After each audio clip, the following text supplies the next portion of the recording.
Andrea Brillantes, ibinida ang pabulaklak ng varsity player sa kanya. May bagong manliligaw nga ba? Matapos ang kanyang kontrobersyal na hiwalayan kay Richie Rivero ng Phoenix Fuel Masters, tila muling nadadala sa kilig ang kapamilya actress na si Andrea Brillantes. Sa kabila ng kanyang tahimik na pananahimik tungkol sa kanyang buhay pag-ibig, isang bagong mukha ang biglang umeksena at naging laman ng mga usapan sa social media. Walang iba kundi ang college basketball player na si Samuel Sam Fernandez. Ayon sa mga ulat, nakita si Andrea na magkasama kay Sam sa isang espesyal na okasyon. Pero ang mas ikinagulat ng marami, si Sam mismo ang nagbigay kay Andrea ng isang bouquet ng pink roses. Hindi lang ito isang simpleng kilos, kundi isang matamis na pahiwatig na tila may espesyal na namamagitan sa dalawa. Sa araw ng Valentine's Bow, isang viral video ang kumalat online kung saan makikitang nakaupo si Andrea sa isang restaurant, suot ang isang red halter polka dot mini dress habang nakikipag-usap sa isang restaurant staff. Ngunit ang mas pumukaw ng pansin ng mga netizens, sa likuran niya, may isang binatang matangkad, gwapo at may hawak na bouquet ng bulaklak. Walang iba kundi si Sam.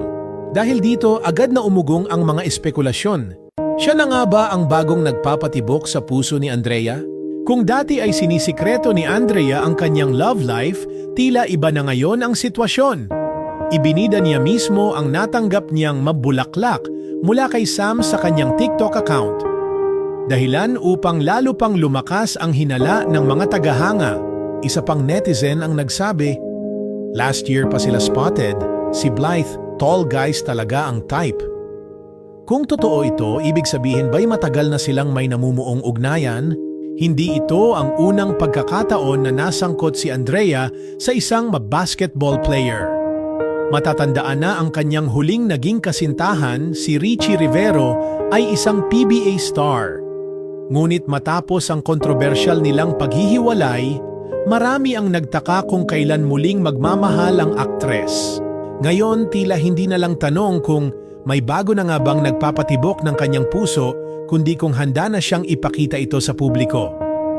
Sa bawat update ni Andrea sa kanyang social media, mas lalong lumalakas ang sigaw ng kanyang mga fans.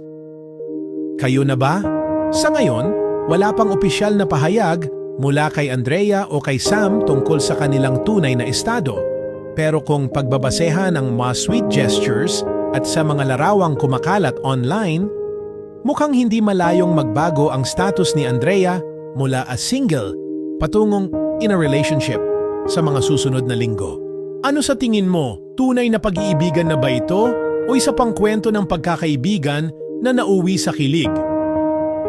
Isa lang ang sigurado, ang puso ni Andrea Brillantes ay muling napupuno ng kulay at ang kanyang mga tagahanga ay sabik ng malaman kung sino ang tunay na nagmamay-ari nito.